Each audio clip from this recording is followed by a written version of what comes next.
तो अब properties of equalities of real number के बाद properties of inequalities of real number है, ये भी बहुत जरूरी है।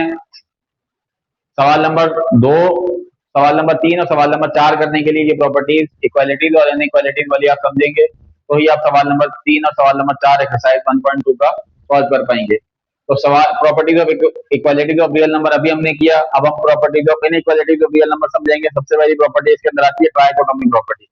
ट्राइकोटोमी प्रॉपर्टी क्या है कि अगर ए और बी दो रियल नंबर हैं, if A and B belong to real number, तो इनमें से तीन जो आगे सिचुएशन लिखी हुई है इनमें से एक वक्त में कोई एक ही ट्रू होगी। अगर ए और बी दो रियल नंबर हैं तो A is greater than B होगा, या तो यानी कि ए बी से बड़ा होगा, या फिर A is less than B होगा। अगर ये ट्रू नहीं है तो फिर ये होगी, ए बी से बड़ा नहीं है तो फिर ए बी से छोटा होगा। अगर ये भी ट्रू नहीं है, ये भी फॉल्स है, तो फिर तीसरी सिचुएशन क्या है कि ए इज इक्वल टू बी होगा, यानी कि ए जो है वो बी के बराबर होगा। इन तीनों में से एक वक्त में एक ही सिचुएशन ट्रू होगी, बाकी दोनों क्या होंगी, फॉल्स होंगी। This is called trichotomy property.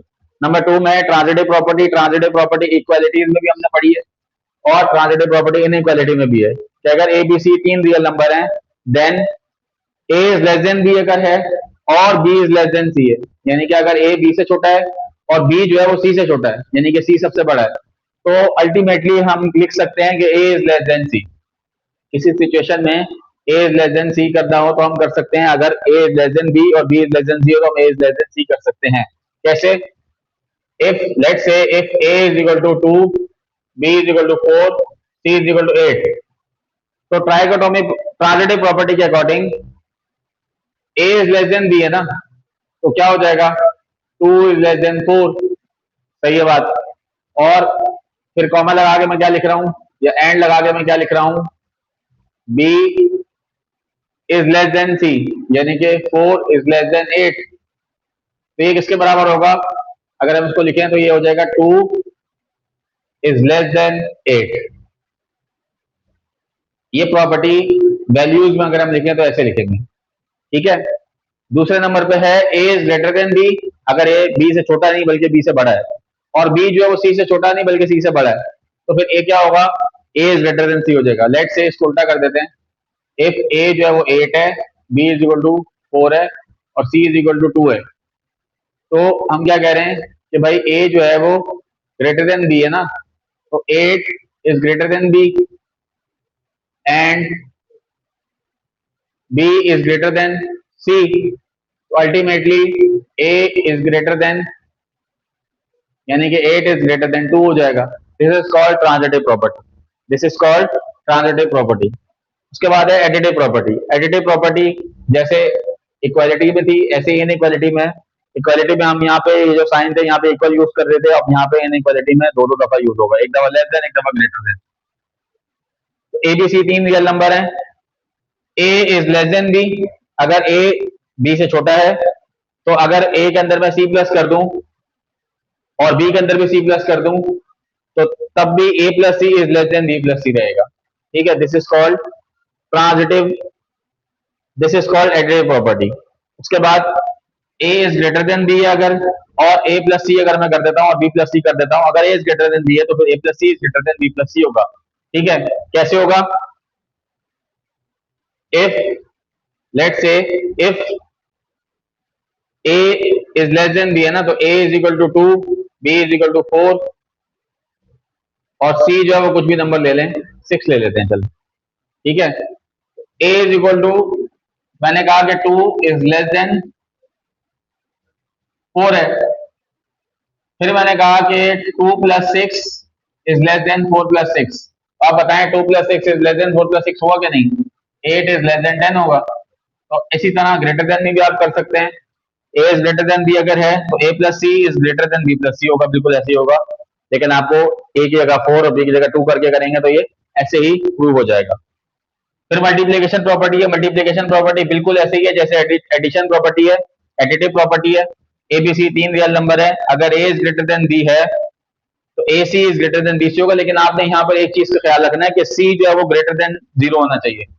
अगर c इज लेस देन 0 होगा तो फिर कंडीशन कुछ और है, यहाँ पर कंडीशन एक और कंडीशन इसका शामिल करनी है, अगर ये कंडीशन शामिल नहीं करेंगे तो फिर ये प्रॉपर्टी इस तरह प्रूव नहीं हो पाएगी। ए बी सी तीन रियल नंबर हैं लेकिन c जो है वो 0 से बड़ा होना चाहिए, ए बी 0 हो जीरो से बड़े हो जीरो छोटे हो फर्क नहीं पड़ता, लेकिन यहाँ पर सी जो है वो बी जीरो से बड़ा होना चाहिए, ये कंडीशन है। अब इस कंडीशन के according A is greater than B अगर है तो फिर A C is greater than B C होगा। अगर ए बी से बड़ा है तो इसका मतलब है कि ए को अगर हम सी से मल्टीप्लाई करते हैं और वो सी जीरो से बड़ा होना चाहिए तो A C is greater than B C होगा।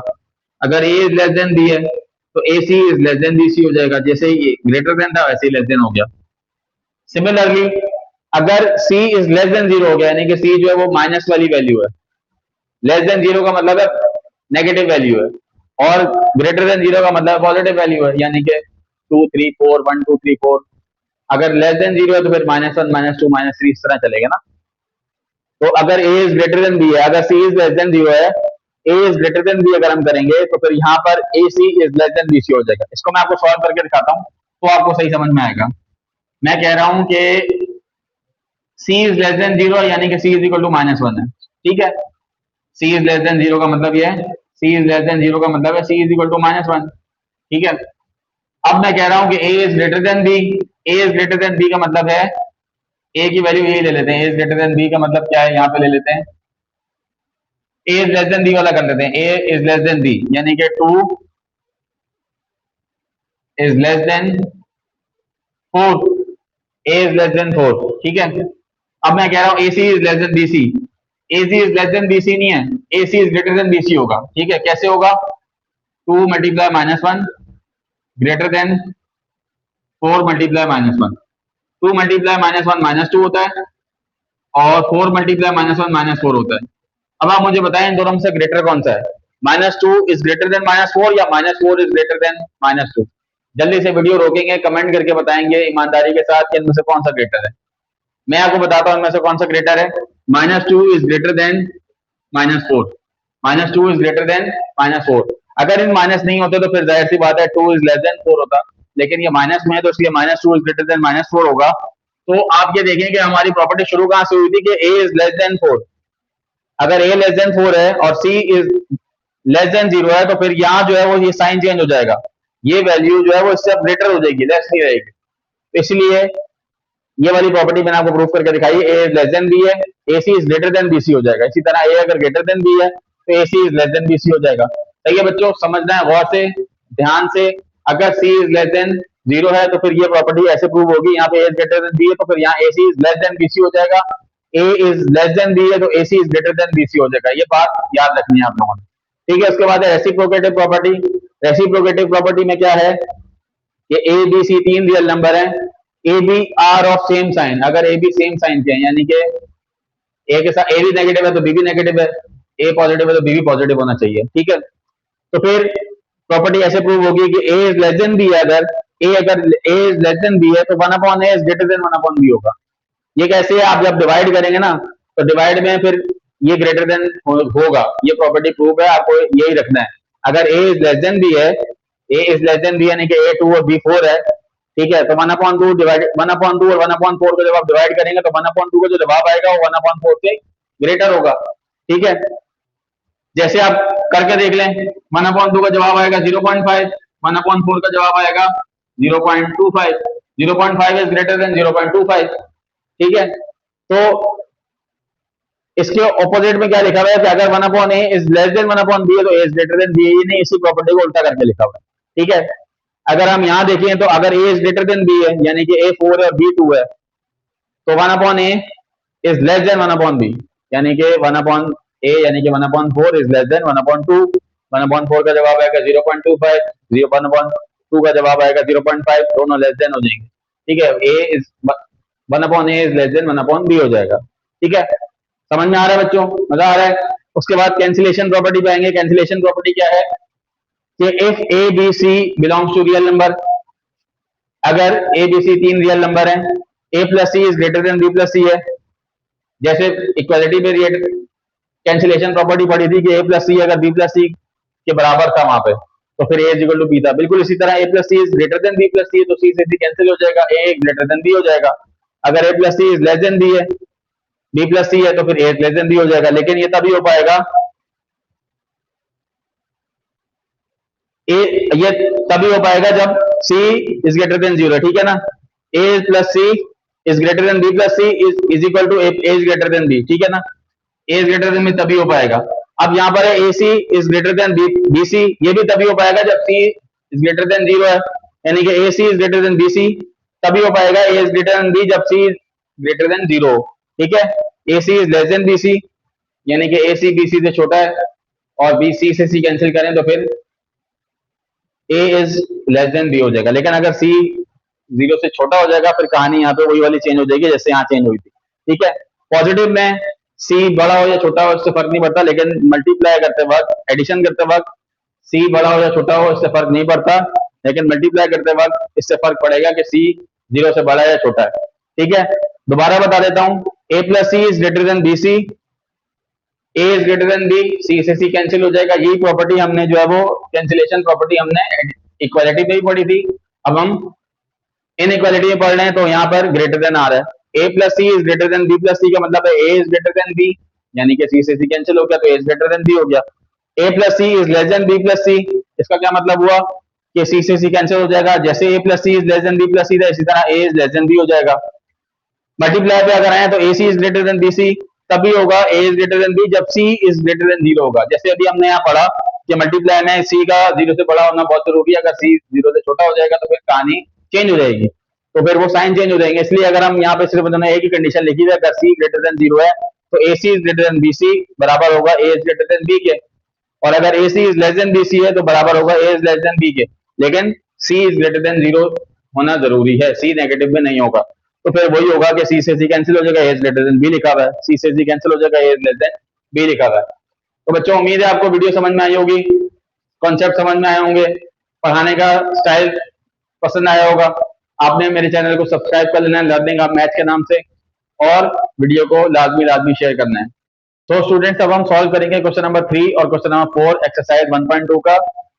इन क्वेश्चन को सॉल्व करने के लिए जो भी हमने प्रॉपर्टी डिस्कस की है वो प्रॉपर्टी ध्यान में रखते हुए, माइंड में रखते हुए, कॉन्सेप्ट क्लियर रखते हुए ये क्वेश्चन सॉल्व होंगे। पहला क्वेश्चन है find fill in the following blanks to make the property correct true, यानी कि नीचे कुछ सवाल दिए हैं और ब्लैंक्स दी हुई है, हमने उन ब्लैंक्स को फिल करना है और इन ब्लैंक्स को फिल करके ऐसे फिल करना है कि प्रॉपर्टी जो है वो सही हो जाए, ट्रू हो जाए। अब प्रॉपर्टी कौन सी वाली प्रॉपर्टी जो अभी हमने डिस्कस की थी, properties of equalities of real number और properties of inequalities of real number, सही है।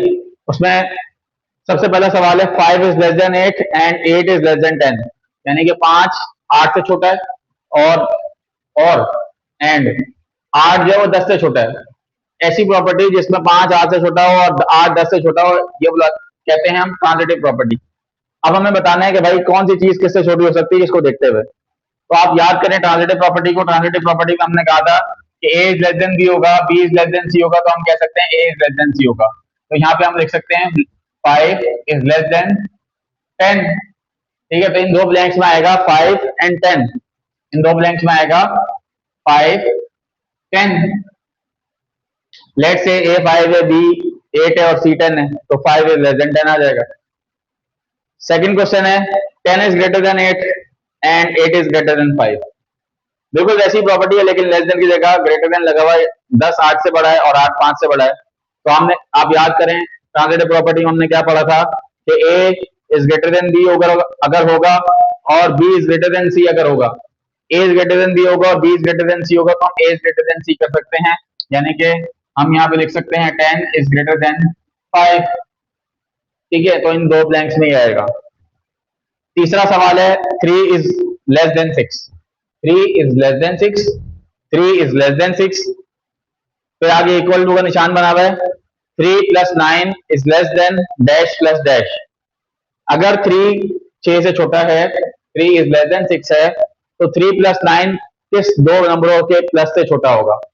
ये आप याद करें एडिटिव प्रॉपर्टी जो हमने पढ़ी थी। एडिटिव प्रॉपर्टी में हम क्या कर रहे थे कि अगर दो नंबर एक नंबर दूसरे नंबर से छोटा है तो अगर उसमें एक नंबर प्लस कर दिया जाए तो जो जवाब आएगा, यानी कि a is less than b है, तो हमने क्या पढ़ा था कि a plus C is less than b plus सी।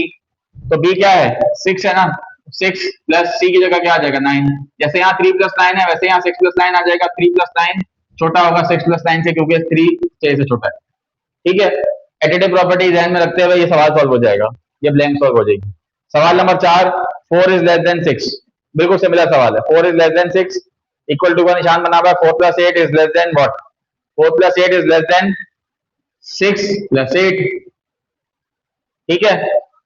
सवाल नंबर 5 इसी का दूसरी प्रॉपर्टी है जिसके अंदर ग्रेटर देन का निशान है। 8 इज ग्रेटर देन 6 है अगर, ठीक है, तो एडिटिव प्रॉपर्टी के अकॉर्डिंग 6 प्लस 8 अगर हम कर देते हैं, यानी कि इसके अंदर हमने 6 प्लस कर दिया, 6 प्लस 8 कर देते हैं, यानी कि ए इज ग्रेटर देन बी है। अगर हमने ए प्लस सी कर दिया तो फिर क्या होगा? बी प्लस सी से ग्रेटर होगा। तो 6 प्लस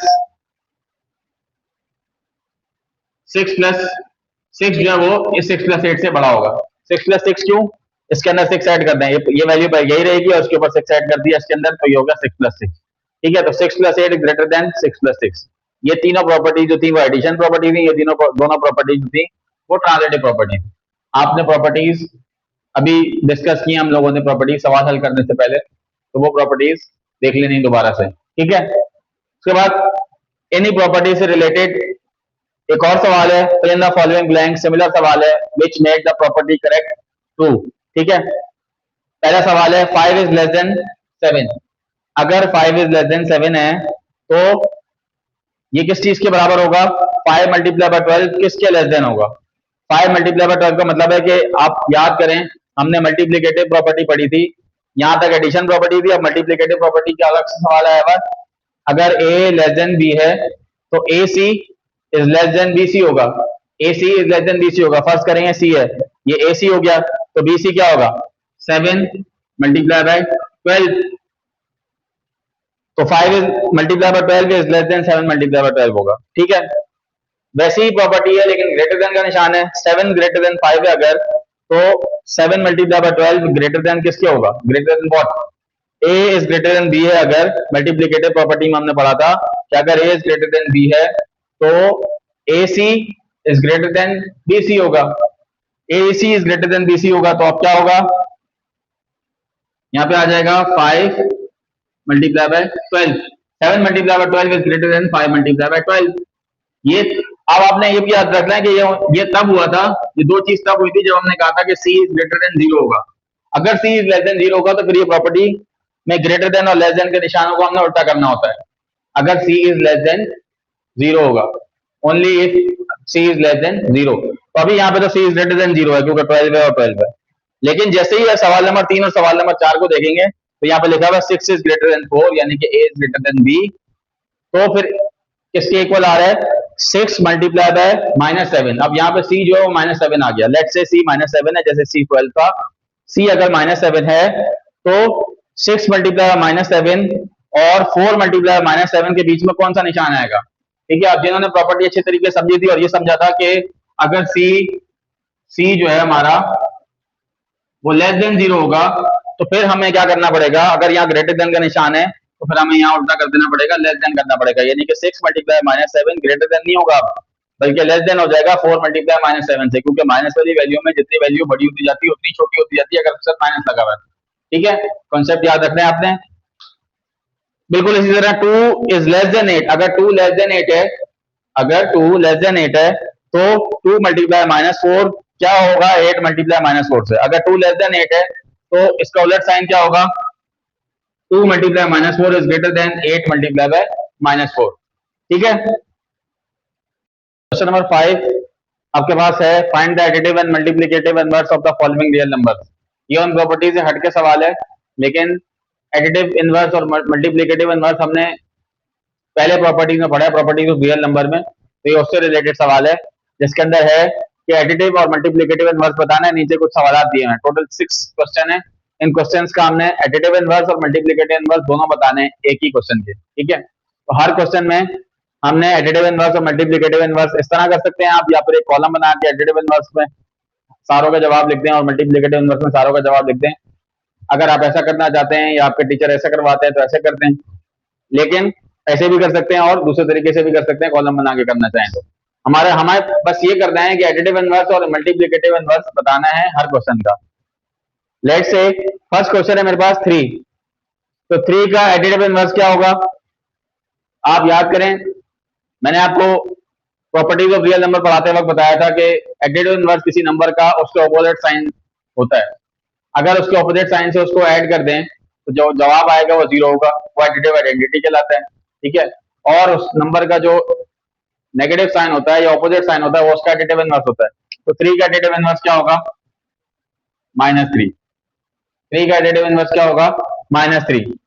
इसी तरह मल्टीप्लिकेटिव इनवर्स, मल्टीप्लिकेटिव इनवर्स क्या होता है? मल्टीप्लिकेटिव इनवर्स कहते हैं किसी भी नंबर का रेसिप्रोकल। रेसिप्रोकल मींस कि हम डिनोमिनेटर को न्यूमरेटर बना दें और न्यूमरेटर को डिनोमिनेटर बना दें, और अगर उस नंबर को उसी के मल्टीप्लिकेटिव इनवर्स से मल्टीप्लाई करें तो वो 1 आंसर आना चाहिए। ठीक है, तो मल्टीप्लिकेटिव इनवर्स इसका क्या होगा? 3 का। मैंने आपको कहा कि न्यूमरेटर को ऊपर यानी कि न्यूमरेटर को नीचे कर दें, डिनोमिनेटर बना दें, और डिनोमिनेटर को न्यूमरेटर बना दें। तो सर इसमें तो डिनोमिनेटर है ही नहीं, ये तो खाली 3 लिखा हुआ, नंबर फ्रैक्शन है ही नहीं। तो आपने जिसके नीचे कुछ नहीं लिखा हुआ उसके नीचे आपको पता है कि क्या होता है? 1 होता है। उसके नीचे क्या होता है? 1 होता है, लेकिन वो लिखा हुआ नहीं होता। तो इसके नीचे 1 है, तो अगर इसका रेसिप्रोकल करेंगे तो क्या करेंगे? 1 को ऊपर ले जाएंगे और 3 को नीचे ले आएंगे, तो ये 1/3 इसका क्या हो जाएगा? Multiplicative inverse. इसमें साइन चेंज नहीं करते। आपने ये ध्यान में रखना है कि इसमें साइन चेंज नहीं होगा। मतलब अगर 3 का पॉजिटिव साइन है तो इसका भी साइन पॉजिटिव ही होगा, अगर 3 का नेगेटिव साइन है तो इसका साइन भी नेगेटिव होगा। लेकिन एडिटिव इनवर्स में साइन चेंज करना, तो ये दोनों चीजें मिक्स नहीं करनी आपने। या अक्सर बच्चों को मैंने देखा ये गलती करते हुए कि साइन यहाँ पे चेंज कर रहे हैं तो यहाँ पर भी माइनस लगा देते हैं। ठीक है, उसके बाद है एडिटिव इनवर्स। एडिटिव इनवर्स किसका? -7 का। अगर -7 क्वेश्चन है, इसका एडिटिव इनवर्स बनाना है, इसका एडिटिव इनवर्स लिखना है, तो एडिटिव इनवर्स क्या होगा? -7 का। -7 का ऑपोजिट साइन क्या होगा? +7। तो आप पॉजिटिव लिखें या ना लिखें, अगर आप लिखना चाहते हैं तो पॉजिटिव लिख के ब्रैकेट बनाते हैं, वरना खाली 7 भी लिखते हैं। तो खाली 7 का मतलब है इसके साथ पॉजिटिव लिखा हुआ है। ठीक है, इसी साइन का, इसी सवाल का अगर हम मल्टीप्लिकेटिव इनवर्स बनाते हैं या मल्टीप्लिकेटिव इनवर्स लिखना है, तो मल्टीप्लिकेटिव इनवर्स में क्या करना है? इसका रेसिप्रोकल करना है, यानी कि डिनोमिनेटर को न्यूमरेटर बनाना है, न्यूमरेटर को डिनोमिनेटर बनाना है। इसके नीचे 1 है तो क्या हो जाएगा? 1/7। अब 7 के साथ माइनस भी था तो आप माइनस भी लगा देंगे, 1/-7। इसी तरह 0.3 है तो 0.3 का एडिटिव इनवर्स क्या होगा? अब आपको समझ में आ गई होगी। 0.3 का एडिटिव इनवर्स होगा -0.3, और इसका मल्टीप्लिकेटिव इनवर्स होगा 1/0.3। सही है बच्चों, समझ में आ रहा है? उसके बाद क्वेश्चन नंबर 4 है -√5/5। ये फ्रैक्शन वाला सवाल है, इसका एडिटिव इनवर्स क्या होगा? ये माइनस वाला सवाल है तो इसका एडिटिव इनवर्स होगा, इसका माइनस साइन आप रिमूव कर दें और पॉजिटिव साइन बनाते हैं तो ये बन जाएगा इसका एडिटिव इनवर्स। और अगर इसका मल्टीप्लिकेटिव इनवर्स बताना है तो उसको हमें क्या करना पड़ेगा? रेसिप्रोकल। न्यूमरेटर को डिनोमिनेटर बना सकते हैं और डिनोमिनेटर को न्यूमरेटर बना देंगे तो ये इसका एडिटिव इनवर्स हो जाएगा, यानी कि 5/√5। 5/√5 इसका क्या होगा? मल्टीप्लिकेटिव इनवर्स होगा। ठीक है, 5वां क्वेश्चन है 9/√12। इसका एडिटिव इनवर्स क्या होगा? 9/√12 ही रहेगा, लेकिन साइन कौन सा आ जाएगा? माइनस का आ जाएगा। ऐसे सवाल एमसीक्यूज में आते हैं, एक सवाल दिया हुआ होता है, नीचे ऑप्शन होते हैं कि कौन सा एडिटिव इनवर्स है, सही वाला बताना होता है। मल्टीप्लिकेटिव इनवर्स क्या होगा? इसको रेसिप्रोकल करते हैं, इसको ऊपर ले जाएं और इसको नीचे ले आए, तो ये √12 ऊपर आ गया, 9 नीचे आ गया। This is called multiplicative inverse. ठीक है, साइन इसका जो है वही इसका रहेगा। ठीक है, अब आ जाते हैं 0 पे। 0 का एडिटिव इनवर्स क्या होगा? 0 का एडिटिव इनवर्स होगा -0। लेकिन मैं आपको बताऊं, 0 के साथ माइनस लगाएं या प्लस लगाएं कोई फर्क नहीं पड़ता, 0 0 है। तो 0 का एडिटिव इनवर्स 0 ही होगा, -0 लिखने की जरूरत नहीं है, यानी कि इसके साथ माइनस मेंशन करने की जरूरत नहीं है। 0 का एडिटिव इनवर्स क्या होगा? 0 ही होगा। ठीक है, क्लियर है बात? उसके बाद है मल्टीप्लिकेटिव इनवर्स। मल्टीप्लिकेटिव इनवर्स 0 का कैसे निकलेगा? मल्टीप्लिकेटिव इनवर्स में क्या करते हैं, मैंने आपको बताया है कि हर नंबर के नीचे 1 होता है। फर्ज करें कि इसके नीचे भी 1 है, तो अगर इसका मैं रेसिप्रोकल करूंगा तो ये हो जाएगा 1/0। ये क्या हो जाएगा? 1/0। अब आपको ये चीज बता रहा हूं यहाँ पे बड़े पते की, कि 0 जो है ना कभी भी डिनोमिनेटर में नहीं लिखा जाता। 0 अगर डिनोमिनेटर में आपने लिख दिया तो आप उसको जब कैलकुलेट करने जाएंगे कैलकुलेटर से तो वहां पे जवाब आएगा मैथ एरर। ठीक है, और वैसे भी जब भी 0 जो है वो डिनोमिनेटर में आता है तो हम इसको सॉल्व नहीं करते, बल्कि लिख देते हैं कि इनफाइनाइट जवाब आ रहा है, इसका जवाब क्या होता है? इन्फिनिटी में चला जाता है। या फिर आप इसको लिख दें कि इट इज नॉट पॉसिबल। ठीक है, तो जब भी 0 नीचे किसी की वैल्यू के आ रहा होगा तो फिर हम इसको आगे सॉल्व नहीं करते, बल्कि लिख देते हैं कि इट इज नॉट पॉसिबल। तो इसका मल्टीप्लिकेटिव इनवर्स भी पॉसिबल नहीं है, तो हम यहाँ लिख देंगे नॉट पॉसिबल या नहीं बन सकता, ठीक है। तो जीरो का एडिटिव इनवर्स तो जीरो ही है, लेकिन जीरो का मल्टीप्लिकेटिव इनवर्स जो है वो अकर ही नहीं होता, पॉसिबल ही नहीं है, ठीक है। तो बच्चों ये थी हमारी एक्सरसाइज 1.2, क्वेश्चन नंबर 2, 3, 4, 5 हमने किया, ठीक है। आपने क्या करना है, इन सारे क्वेश्चंस को अच्छे तरीके से गो थ्रू करना है, कंसेप्ट को समझना है, properties of real number, equalities, inequalities, सारी प्रॉपर्टीज जो मैंने समझाई हैं उनको अच्छे तरीके से अपने कॉन्सेप्ट को क्लियर करना है। कोई भी इशू हो कमेंट करके मुझे लाजमी बताएंगे सर यहाँ से इशू है, कोशिश करूंगा क्या है आपके इन इश्यूज को सॉल्व कर सकूं। वीडियो पसंद आए तो वीडियो को आपने लाजमी लाजमी लाजमी शेयर करना है, वॉच करना है और चैनल को जरूर सब्सक्राइब कर लीजिएगा। Thank you so much.